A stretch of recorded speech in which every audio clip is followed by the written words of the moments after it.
Está aquí con nosotros el economista Ivanhoe N.G. Cortiña, dirigente.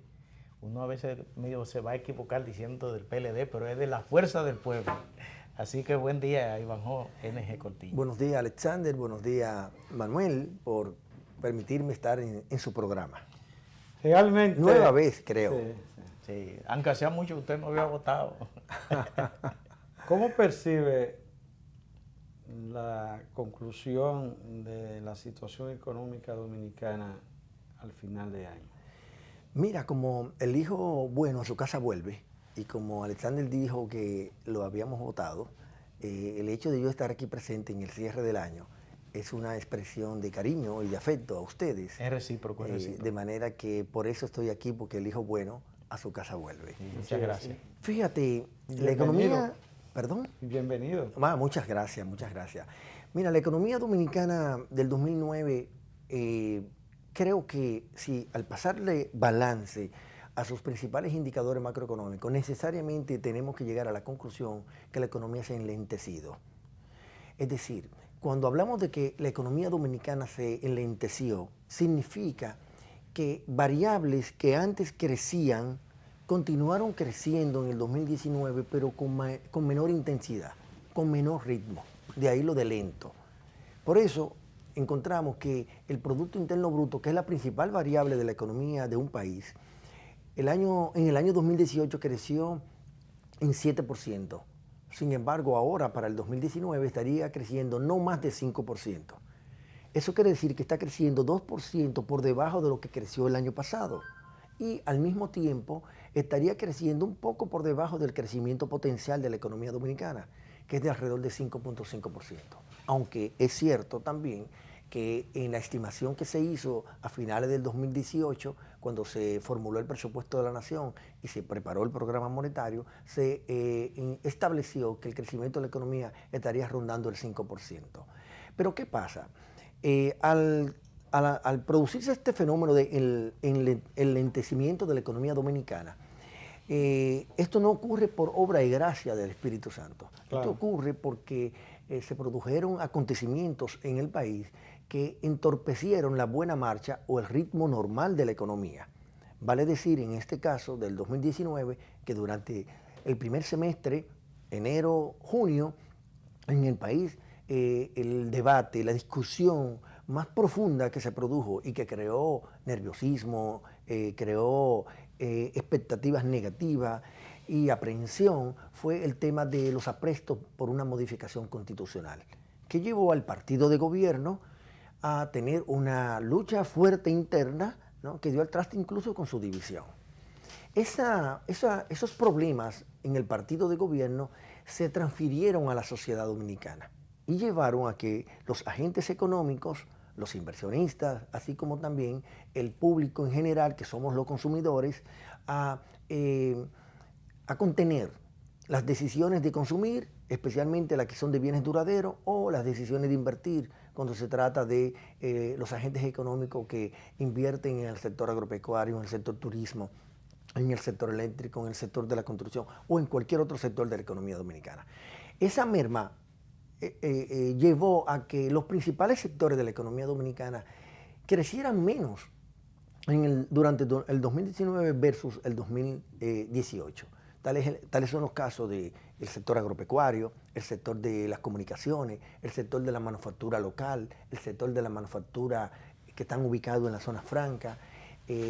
Todas estas, especialmente en el caso, digamos, del sector turismo, que no solamente no creció, sino que su crecimiento fue negativo. Es decir, por debajo de lo que se creció, muy por debajo del cero, y por lo tanto es negativo, de la gran expansión que tuvo el año pasado.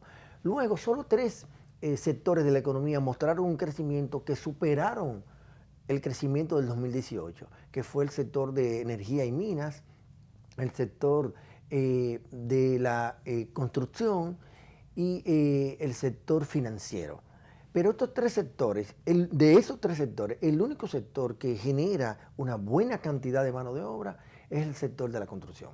Luego los otros sectores, energía y minas y el sector del sistema de intermediación financiera, aunque en este último se pagan los mejores salarios del país, no generan volúmenes, volumen importante de mano de obra, especialmente para la absorción de quienes ingresan al mercado laboral de la República Dominicana. Ahí bajo, pero la impresión que me da a mí es que esa lentitud de la economía dominicana se debió a factores internos, porque la economía estadounidense tiene un buen ritmo de crecimiento para arrastrar una economía pequeña como esta.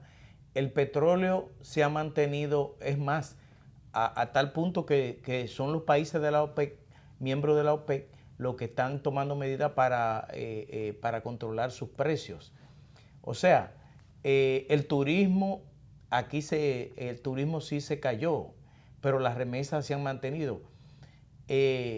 La crisis de Haití fue en estos últimos meses. O sea, yo pienso que fue por factores internos entonces. Definitivamente que sí. Usted menciona el caso de las remesas. Las remesas estarían superando para el cierre de este año 2019 un valor que superaría los 7,000 millones de dólares, lo que significa entonces que los dominicanos que viven en el exterior, especialmente en las principales ciudades de los Estados Unidos y de Europa, como es el caso de Italia y de España, enviaron remesas a la República Dominicana en un volumen y en un monto importante, incluso superior al del año 2018. De manera que, y como usted señala, los precios internacionales del barril de petróleo se mantuvieron relativamente estables, la economía norteamericana mostró niveles de tasa de inflación por debajo incluso de lo estimado, el crecimiento del empleo también en los Estados Unidos se elevó y también el crecimiento económico. Es decir, lo que ha acontecido en la República Dominicana ha acontecido en un entorno internacional de normalidad. A diferencia de como ha ocurrido en el pasado, digamos, en el año 2006, 2007, perdón, y 2008, estalla la crisis financiera en los Estados Unidos y que tuvo repercusiones en todo el mundo, hizo metástasis en la economía internacional, al punto que disparó el precio del petróleo, que llegó a situarse casi en los $150 el precio del barril del petróleo.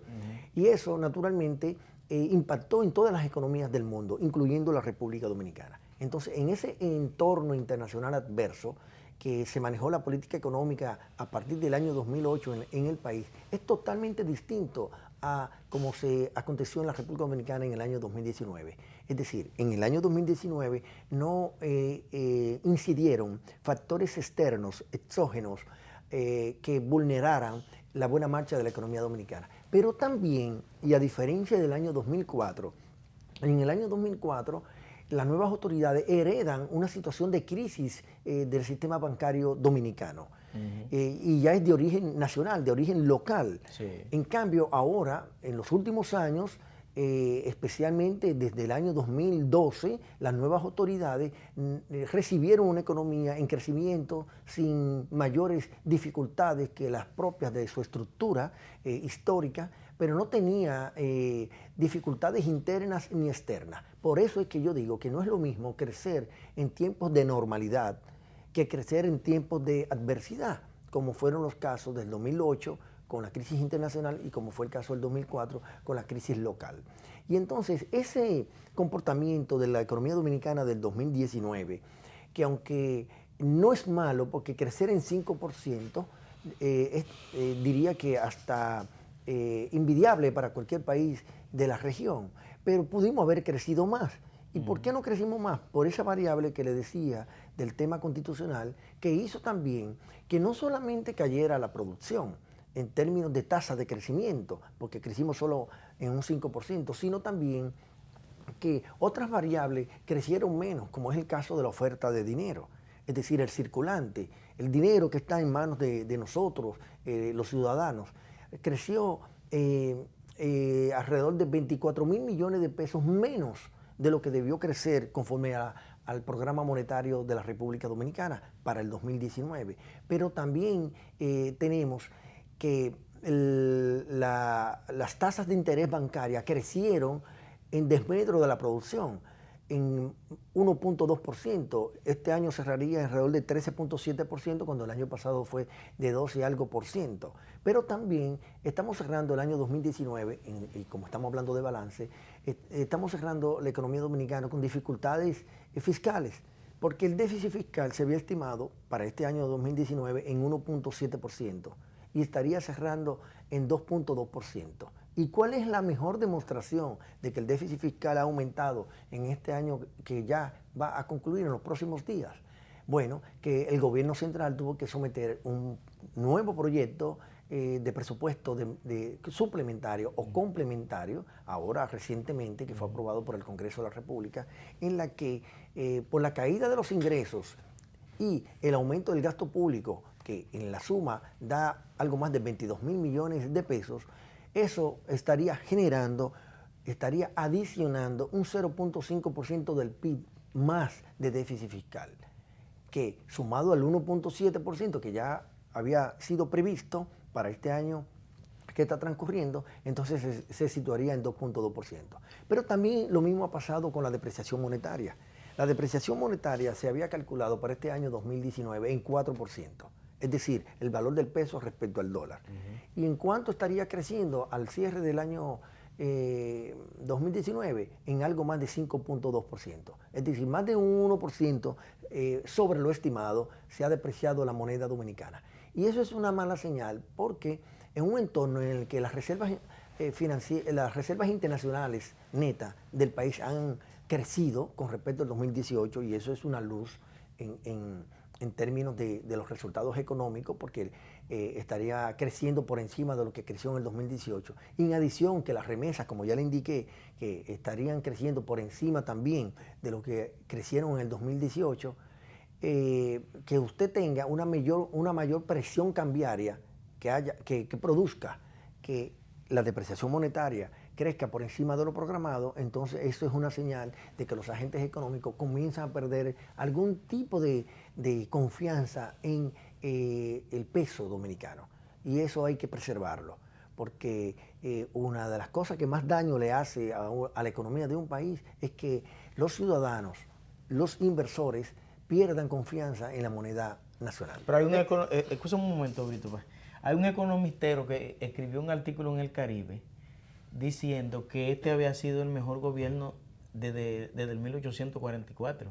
Mira, cuando las opiniones son encargadas, ya inmediatamente usted tiene que tomar en cuenta que está sesgada la opinión. Ya. Porque este trabajo que fue publicado en uno de los diarios nacionales, creo que en El Caribe, da cuenta, aunque fue replicado en espacio pagado en otros medios, da cuenta de que la actual gestión, su presidente ha sido el mejor en realizaciones. Y toma en cuenta un conjunto de indicadores o un conjunto de variables para construir ese indicador. Pero ¿qué resulta? Cuando usted toma en cuenta variables para analizarla y la va a comparar con años anteriores o periodos anteriores, para no caer en el pecado original, lo primero que usted tiene que tomar en cuenta es el contexto. Exacto, eso es así. El contexto, porque no es lo mismo, como decía ahorita, que la economía dominicana en los años 2019 en normalidad crezca un 5%, que la economía dominicana crezca 5 o 6% en el año 2005 o 7% en condiciones adversas, como ya le indiqué, o en el 2009 o 2010, que crecimos también a buen ritmo. Es decir, es más meritorio que una gestión económica crezca incluso un poco por debajo de lo que ha crecido en tiempos de normalidad, o si ha crecido mayor o más que en tiempos de normalidad, es más meritorio crecer en esa condición adversa que crecer en condiciones de normalidad. Y ese contexto no lo diferencia esa opinión a la que usted hace referencia. Hay un asunto, licenciado, usted se refería ahorita a la aprobación del presupuesto y estuvimos viendo que las partidas esenciales, más importantes en lo que es la inversión de capital, la partida de gastos corrientes y una tercera partida de esos tres bloques que tiene que ver con el pago de los intereses a la deuda externa. Y se observa una pírrica partida que tiene que ver con la inversión de capital. Realmente la manera en que está distribuido el presupuesto, estamos en presencia, como pudiera esperarse, que un presupuesto de una nación es un instrumento de desarrollo no un instrumento de administrar crisis. Me gustaría ver con la distribución presupuestaria cómo usted analiza el tema. Mire, Manuel, yo he dicho en más de una oportunidad y en entrevistas, en mis escritos, tanto en los artículos que publico como en los libros que he también publicado, que una de las mejores expresiones del agotamiento del modelo de las finanzas públicas dominicanas tiene que ver con la composición económica del gasto público. Y la composición económica del gasto público, si usted la sitúa en el año 1996, cuando el Partido de la Liberación Dominicana asumió el cargo o asumió la conducción del Estado Dominicano en términos administrativos, resulta que esa composición era del orden aproximadamente de un 54% gasto corriente y 46-45% gasto de capital. ¿Usted sabe cuánto está ahora? 87 gasto corriente y 13 gasto de capital. ¿Qué significa eso? Que el espacio que ha perdido el gasto de capital ha bajado desde un 45-46% en el año 96 a un 13% en el año 19, lo cual sugiere entonces que al disminuir en forma tan significativa este indicador del gasto de capital, el Estado Dominicano está demostrando con eso menor capacidad para invertir como inversión pública. Y recuerde que la Constitución Dominicana le confiere el derecho al Estado a participar en la economía cuando el sector privado no lo hace, o bien hacerlo en unión con el sector privado de común acuerdo cuando ambas partes entiendan que corresponde. Entonces, en un escenario como ese, en el que la composición económica del gasto público en su componente del gasto de capital se ha reducido en forma tan significativa, es una señal de agotamiento del modelo de las finanzas públicas, en el que el gobierno cada vez más gasta en gasto corriente, vale decir publicidad, servicio de la deuda externa por el lado de los intereses, no por el lado del capital, vale decir nómina de empleados públicos, vale decir gastos en energía, gastos en servicios básicos y ese tipo de cosas tienen que ver con el gasto corriente. Ese gasto corriente ha aumentado en forma desproporcionada en la economía Y en dominicana. términos de consecuencia, es la palabra económica, con un presupuesto, con esa estructuración de la distribución de las partidas, desde el punto de vista hacia el desarrollo del país, ¿de qué estaríamos hablando? Bueno, estaríamos hablando de que se le estaría privando al sector público de su obligación de promover obras de infraestructura que son importantes y necesarias, no solamente para el propio Estado dominicano, sino para el país, incluso para los agentes económicos. Porque una inversión privada no se promueve si no hay una dotación de obras de infraestructuras viales, por ejemplo, o de otras naturalezas, como agua potable, con acueductos, puertos, aeropuertos, escuelas, hospitales, claro, que tiene que ver con todo lo que le da soporte a una mano de obra de calidad. Si el Estado Dominicano es privado de esa capacidad para invertir en esos renglones, pues obviamente le estaría restando competitividad a la marca país, o sea, a la República Dominicana. De manera que yo creo que por eso es que esa es una de las razones, son varias, pero una de las razones por la cual el pacto fiscal debe promoverse, debe de implementarse. No solo porque es mandato de ley. ¿Este gobierno tiene tiempo para eso? Bueno, él lo dejó perder. Lo dejó perder porque en el año 2016, yo recuerdo como ahora, que lo anunció oficialmente que iba a iniciar la discusión del No, desde la campaña. Sí, desde el año 2012, pero en el 2016 incluso llegaron a promoverse parte del diseño gráfico. Y ahora, recientemente, el ministro de Hacienda acaba de decir que ya habría que dejárselo a las nuevas autoridades. Como puede ver, se ha ido posponiendo cada vez más el tema del pacto fiscal y los problemas de la finanza pública dominicana paralelamente se han ido agudizando o tornándose más complejos. Si ese es el presente, Si ese es este año, ¿qué usted proyecta para el 2020 entonces? Que va a ser incluso un año electoral. Un año fumata. Un año fumata porque usted va a encontrar humo negro y humo blanco. Así como pasa en el cónclave cuando se elige el Papa, que durante el proceso se emite humo negro cuando no se ha elegido el Papa y se emite el humo blanco cuando ya es electo el Papa. Hay una decisión. decisión. Papa. Entonces eso le va a pasar a la economía dominicana en el 2020, una economía dominicana fumata. ¿Por qué fumata? Bueno, porque si la economía se vio afectada por el tema de la discusión de la Constitución de la República, de su posibilidad de modificarla, que no se permitió, ¿no?, por la gran oposición que generó, e hizo que se contrajera la economía dominicana, como ya expliqué hace un rato, pues obviamente para el año 2020, que vamos a tener probablemente 3 elecciones.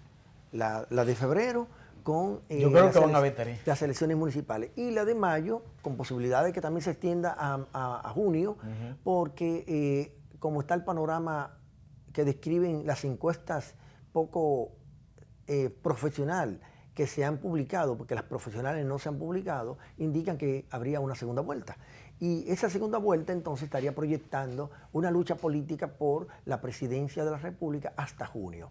Eso naturalmente va a implicar el primer semestre. Que se va a ir el primer semestre en una vorágine política que los agentes económicos van a mantenerse en pausa. Con un agravante. Aún para el próximo año 2020 se inicie con un candidato puntero en crecimiento, aún fuera ese caso, ¿qué pasa? Habría un cambio de gobierno o de figura presidencial obligadamente, ya sea porque le corresponda a Leonel Fernández, ya sea porque le corresponda a Luis Abinader, o porque ya sea que le corresponda al candidato del Partido de la Liberación Dominicana. En cualquiera de los 3 escenarios, lo mínimo indica que va a haber un cambio de política económica a partir de agosto. Y los agentes económicos lo saben. Y al saberlo, van a mantenerse en pausa, o al menos no acelerando sus decisiones de invertir, hasta tanto ver madurar cuál va a ser, y si no madurar, conocer cuál va a ser la política económica de las nuevas autoridades que se van a instalar a partir del 16 de agosto del año 2020. Y te estoy poniendo en cualquiera de los 3 escenarios de los 3 principales partidos de la República Dominicana. Es decir, te estoy pintando el mejor de los escenarios que previsiblemente usted... ¿Y ese escenario no pudiera desajustar la estabilidad monetaria? Yo creo que podría crear inestabilidad en la mayoría de los indicadores económicos. No solamente en los monetarios, sino también en los fiscales. En lo monetario, porque podría haber mayor presión cambiaria. Si la hubo este año, ya dije que la depreciación monetaria es más alta que la del 2018. Hay un tema que ha sido históricamente un tema de amplio debate en el país y que de alguna manera no unifica los criterios de opiniones al respecto, y nos referimos al que tiene que ver con la deuda, el endeudamiento a la economía, a la sociedad dominicana. En el entendido, el debate de que estamos hablando de un 53% del PIB que está comprometido con respecto a la deuda.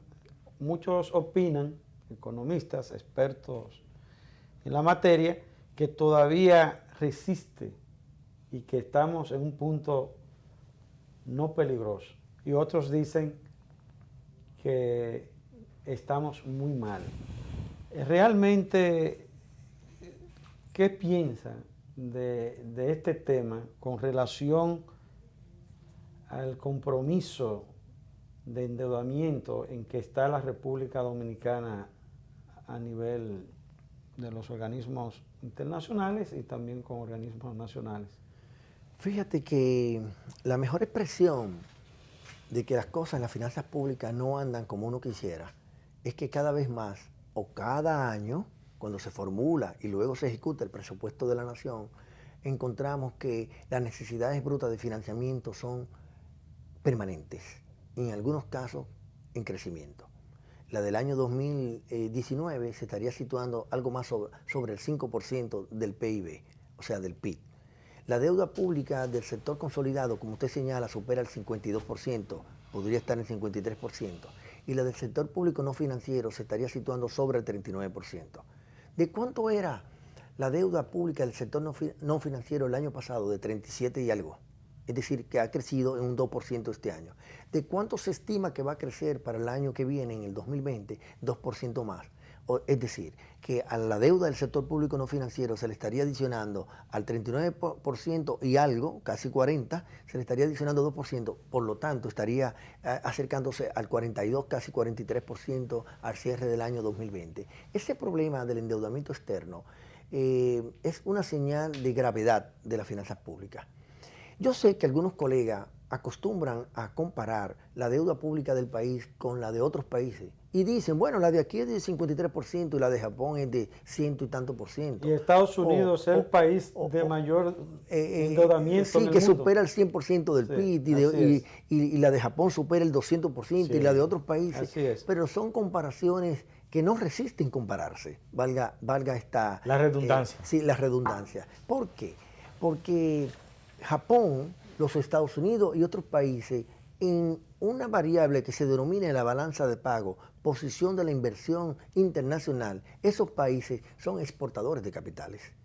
Nosotros no somos exportadores de capitales, nosotros somos importadores de capitales. Quiere decir que cuando colocamos bonos en el exterior y bonistas en el plano internacional no los compran, estamos captando, adquiriendo un dinero que no es de nosotros, que luego se va a ir. Y por lo tanto, esa situación es inversa en esos países que le mencioné que tienen una alta proporción de la deuda con respecto al PIB. Por lo tanto, no es comparable. Yo creo que lo que hay que prestarle atención es al hecho de la alta participación que tiene en el gasto público, el servicio de la deuda, que hace que el gobierno dominicano esté cada vez más atado en sus manos para poder accionar con mayor discrecionalidad positiva, no me refiero a la discrecionalidad negativa, ¿no? En el manejo que tiene que ver con el gasto público y la asignación en proyectos de impacto social o de impacto de inversión, como lo requiere la economía dominicana. Yo no quisiera politizar esta entrevista mucho, pero en la sociedad dominicana hay una seria preocupación por los niveles de corrupción a que hemos llegado. Y yo no sé, usted habría que calcular hasta dónde esos niveles de corrupción están dañando la economía o hasta dónde la economía no ha tenido un mejor desempeño precisamente por esos niveles de corrupción. Mira, el Partido Revolucionario Moderno en su programa de gobierno ha elaborado una especie de una matriz en la que presenta una cuantificación realizada por diversas instituciones, incluso por ellos mismos, de cuánto es la estimación de la corrupción en la economía dominicana. Y están supeditando su accionar en las finanzas públicas desde un posible gobierno a partir del desmonte de esos niveles de corrupción. Yo creo que toda lucha contra la corrupción es positiva y debe promoverse, debe desplegarse, debe ejecutarse, debe fortalecerse todos los mecanismos de transparencia, debe de castigarse incluso a quienes hayan cometido actos dolosos. Sin embargo, supeditar el accionar de un gobierno solo o principalmente a esa variable, yo creo que no le estaría augurando muchas cosas positivas en materia de nuevas realizaciones, porque ese es un tema que aún se lograse sería a largo plazo. Y el país requiere de recursos de corto plazo, pero no a través del endeudamiento, sino a través de sus propios mecanismos internos que tiene la economía dominicana. Hay un tema que de verdad me interesa de manera particular conocer tu opinión, y es el que tiene que ver con ese círculo vicioso, si así pudiéramos sostener el criterio del déficit fiscal cada año. Se hace una proyección de recaudación que no se corresponde en la práctica con el gasto. Y eso ha llevado al gobierno a recurrir para completar el dinerito de los compromisos presupuestados durante el año a préstamo y completar.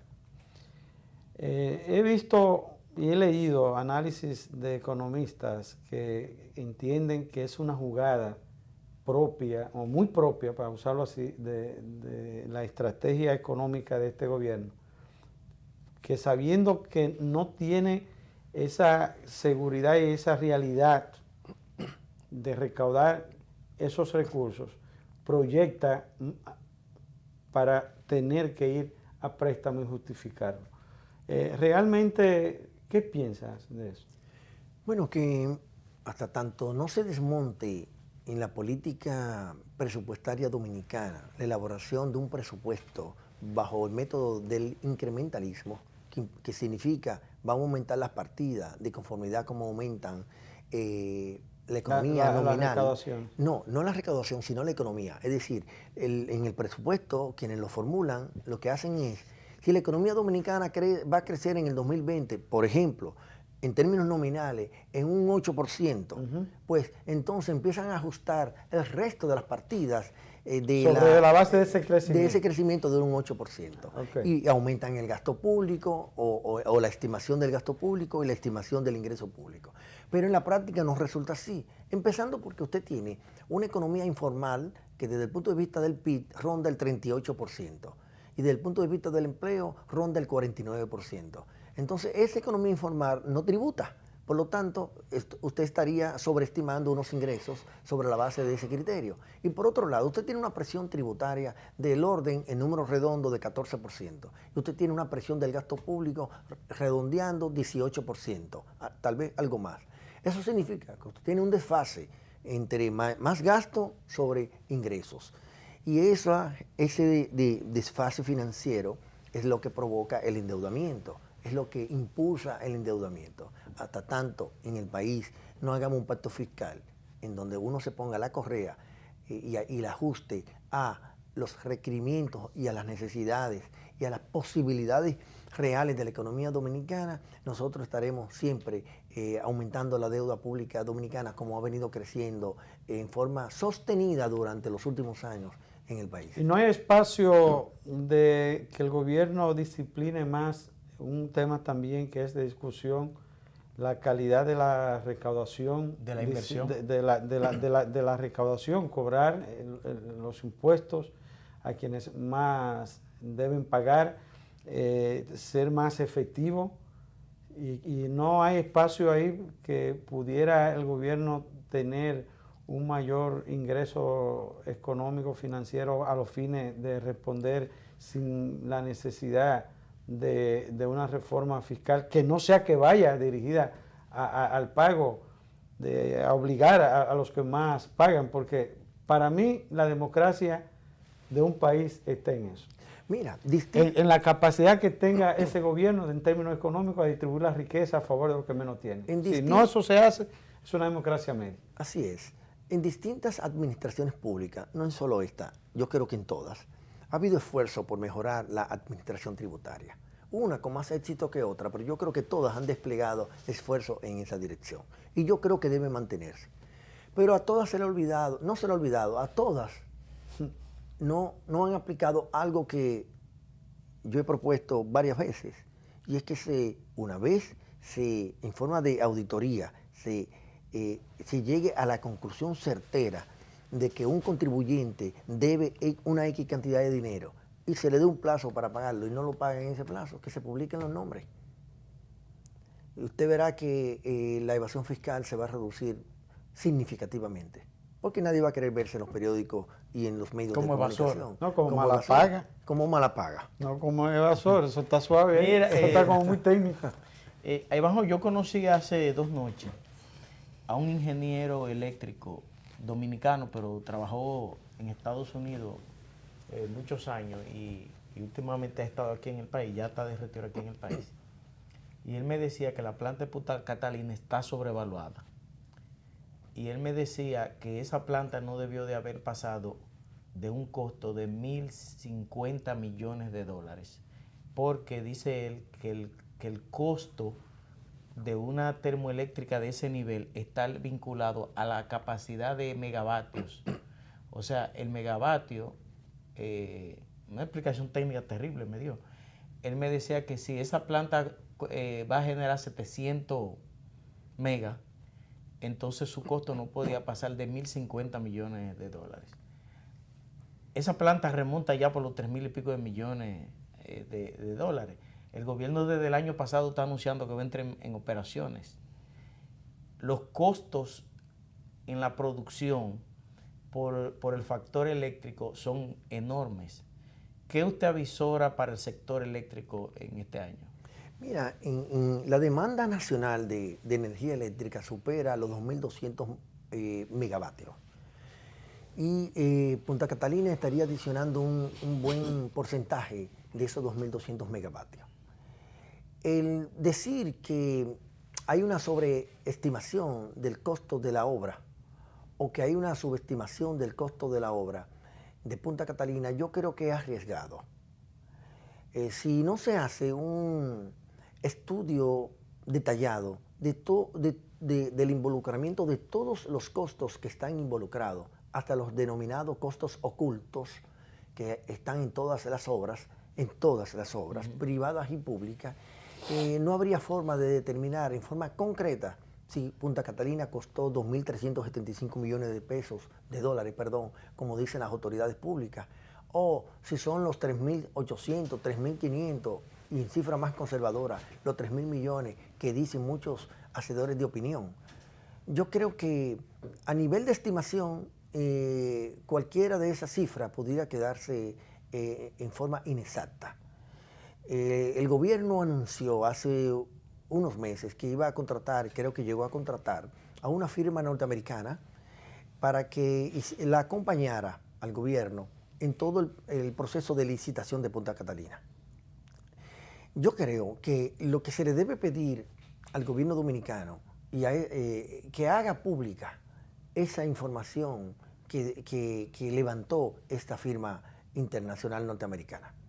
¿Por qué? Porque se ha anunciado que para principios del año 2020 se va a vender el 49% de las acciones de Punta Catalina.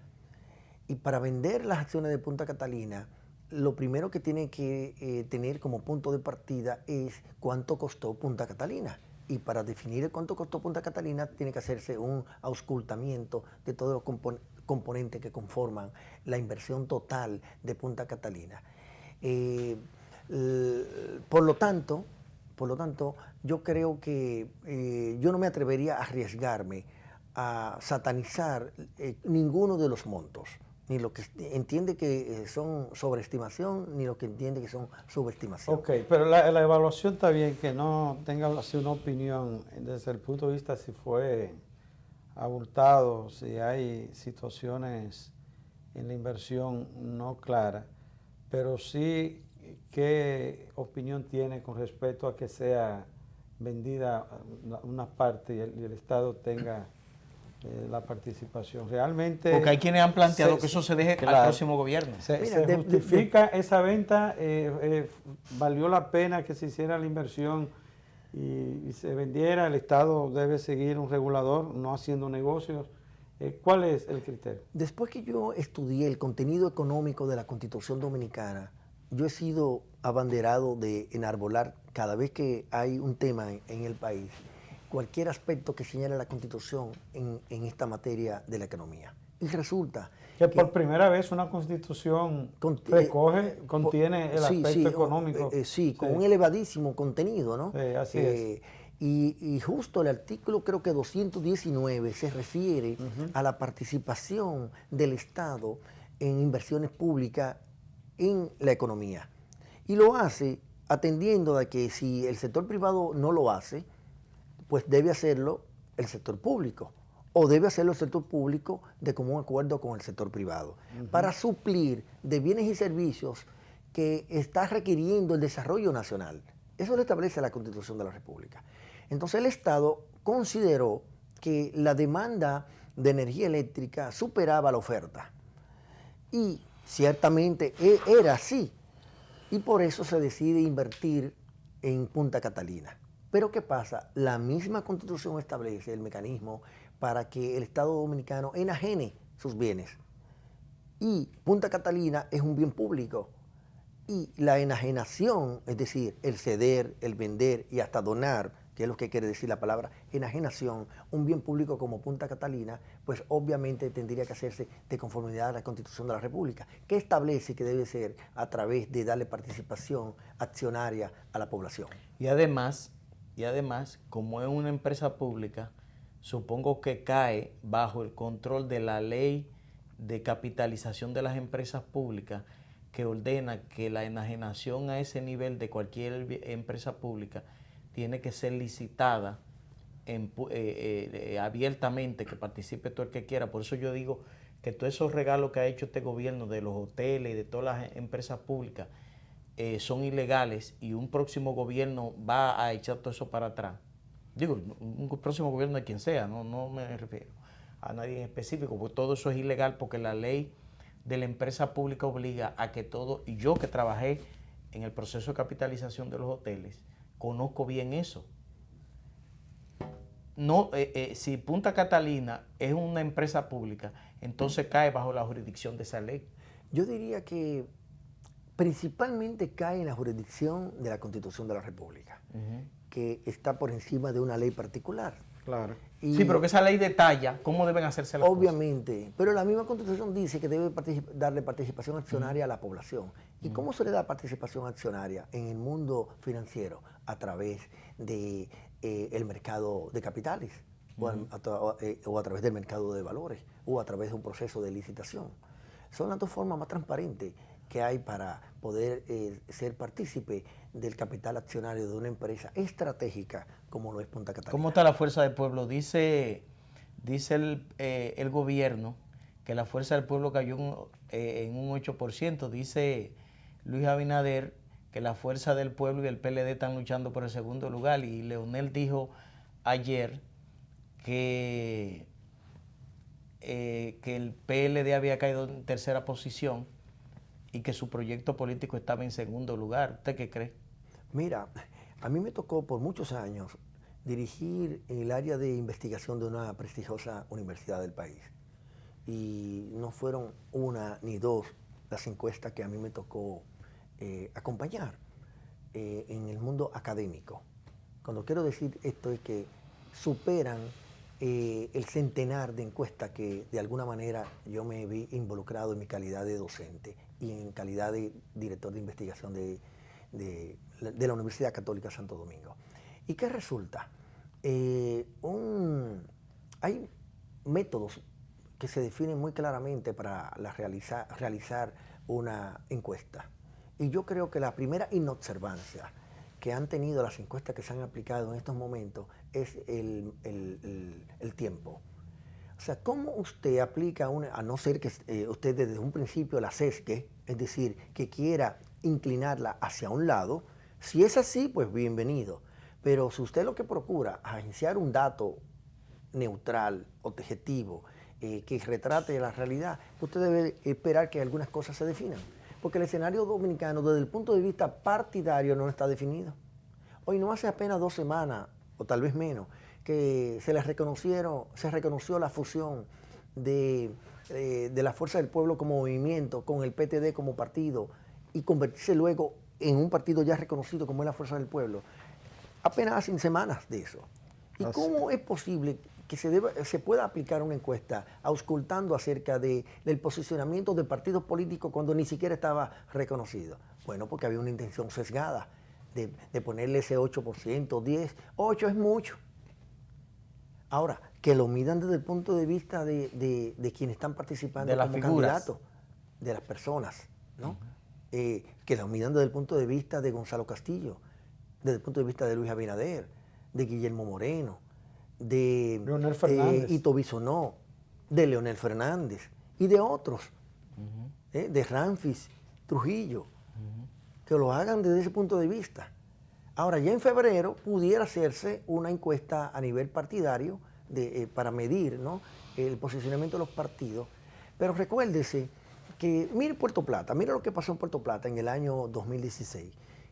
¿Quién ganó la senaduría en Puerto Plata? Paliza. El señor Paliza. El PUM. ¿Y cuántos alcaldías ganó el PRM en Puerto Plata? Yo creo que son 5 o 4. La mayoría la ganó el PLD. ¿Qué significa eso entonces? Que no siempre se vota por un partido. Significa que se vota también por personas. Figura. Por figuras. ¿No? ¿Quién ganó en la capital? La sindicatura. En el 2016 la ganó Collado frente al candidato del partido oficial. Usted dirá, bueno, ahí se produjeron cosas. Al margen de ¿Y Reinaldo ganó? Y Reinaldo ganó. Entonces, eso, y hay más ejemplos que se pueden poner en todo el territorio nacional. Y en el mundo. Y Fíjate, en el mundo. Figuras que no tienen esa tradición. Bueno, el caso de México. Política de partidos surgen. Y el Donald Trump, Donald Trump productor. Pero ponlo más cerca de un país latino, porque Donald Trump es republicano. Pero ponlo más cerca a México, un país latinoamericano. El ANLO, ¿no?, López Obrador, es el actual presidente de México. Gana con Morena. Sin embargo, gana con Morena. Sí. Y Morena es un partido importante frente al PRI. Claro que no. Y frente al Partido Nacional. Y Bukele en El Salvador. Bukele en El Salvador. Exacto. Entonces, como usted puede ver, entonces, en Francia, en Inglaterra. la marca o la franquicia de un partido político es importante, no lo voy a despreciar, ¿no? Es importante, pero hay una tendencia en el mundo hacia la población, hacia el ciudadano, ¿no?, de elegir, más que a un símbolo, más que a un logo, elegir a un hombre, a una mujer que representa ideas, que representa discursos. Y resulta que en términos de discurso, en términos de ideas, el más aventajado es Leonel Fernández. Eso no le cabe la menor duda a nadie. ¿O usted ha visto algún otro articulando razonamientos, ideas, propuestas en todos los ámbitos? No importa el ámbito que sea, desde el deportivo hasta lo más complejo, como son los temas fiscales y monetarios, o de justicia, o medioambiental, internacionales, o cultural, o internacional, Leonel Fernández. Los otros están en formación y dudo que de aquí a mayo puedan lograr graduarse. Pero Leonel viene de un partido dividido, que se dividió en 2 partes. ¿Y usted cree que pueda remontar todo eso hasta superar un posicionamiento holgado para ganar? Si en el país se replica lo que ha acontecido en otros países, que la gente vota por persona y no por partido, pues obviamente que sí. Si el partido no replica eso, bueno, pues cabe la posibilidad que otro gane. O que gane en primera vuelta, pero no con el 50% más 1 y se tenga que ir a una segunda vuelta. Incluso está apelando a la creación de un comando de defensa del voto o de las mesas electorales ante la preocupación que tienen ciertos sectores de que el gobierno vuelva a intentar hacer un fraude para doblegar las voluntades. Fíjate, el ser humano actúa, no importa que tu creencia sea de la aparición o de la evolución, o de la creación y de la evolución, el ser humano actúa en principio por preservar su vida. Y si se quiere preservar la democracia dominicana, ¿de qué se tiene que partir? De los antecedentes más inmediatos. ¿Y cuál es el antecedente más inmediato que tiene la República Dominicana? El fraude electoral de las primarias del PLD, el 6 de octubre. Claro. Y si hubo un fraude, si se le dio una estocada a la democracia del sistema de partidos políticos, pues entonces el cerebro humano, apela a esa referencia que era lo que negativa, decíamos ahorita, ¿no? claro. Y se prepara, o debe prepararse en la lógica, ¿no? Debe prepararse para blindar de alguna forma, ¿no? Y o preservar de alguna forma lo que entiende son los principios democráticos, es decir, el ejercicio de la voluntad popular.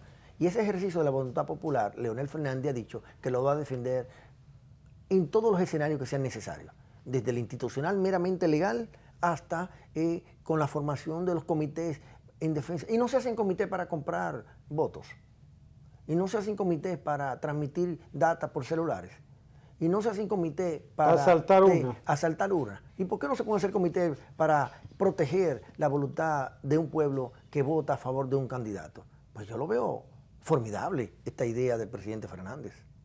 Y eso, una situación de crisis política como resultado de las elecciones, ¿pudiera provocar tensiones sociales y esas cosas? Definitivamente que sí.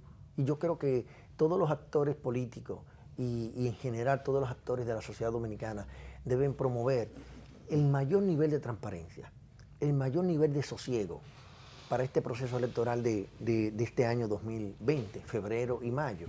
Porque al final somos dominicanos y al final debemos apostar porque la economía y el país sigan progresando, sigan avanzando, sigan desarrollándose. Y yo creo que en el sano juicio de cualquier ciudadano, nadie estaría apostando a que estas cosas terminen mal. Claro, NG, se ha contratado una empresa para hacer posible la ansiada y esperada que debió haberse producido como se planteó y se tiene establecido por el reglamento y dentro del marco de protocolo que hiciera una auditoría a una empresa, a los equipos. Realmente esto ha traído un nuevo debate en el sentido de que una empresa que se vincula directamente en el pasado a José Ramón Peralta cuando estuvo en la YAT y no da un voto de credibilidad, se añaden elementos en el camino.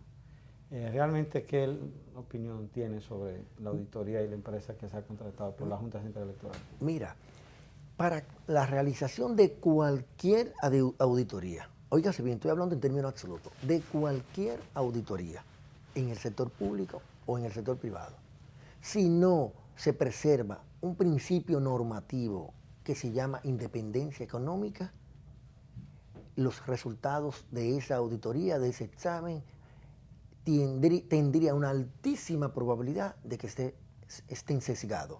Esto quiere decir que si el auditado es quien contrata y paga, pues obviamente... Juez y parte. Exacto. Obviamente uno puede, sin entrar en mayores niveles de detalles, sí, quiénes son quienes componen la firma, quiénes son las que le van a realizar, si hay un padrino por detrás. Y al margen de todo eso, si no se rompe con ese lazo de dependencia económica, pues los resultados desde el principio usted puede cuestionarlos. Por eso yo saludé que fueran esta fundación, el IFES de los Estados Unidos, que realiza la auditoría que se ha anunciado para las elecciones nacionales, que se hagan con fondos públicos norteamericanos. Porque ahí se rompe con ese principio de dependencia económica y se abroga y se promueve y se impulsa, ¿no?, el principio normativo de la independencia económica del ente auditado y la firma auditora. Muchas gracias, Majo. Gracias a ustedes. Excelente encuentro. Tratamos los temas nacionales e internacionales económicos y de pasada le dimos ahí un pastelito ahí al tema político. Sí. Muchas gracias y feliz Navidad. Ya lo habíamos... y feliz Año Nuevo. Sí. Felicidades también de Año Nuevo. Ya lo habíamos dicho que íbamos a hablar con un verdadero tratadista del tema económico. Con ustedes será hasta el próximo lunes cuando volveremos en este espacio por la mañana. Manuel Brito, Alexander Pérez. Le esperamos el próximo lunes a partir de las 8. Hasta entonces.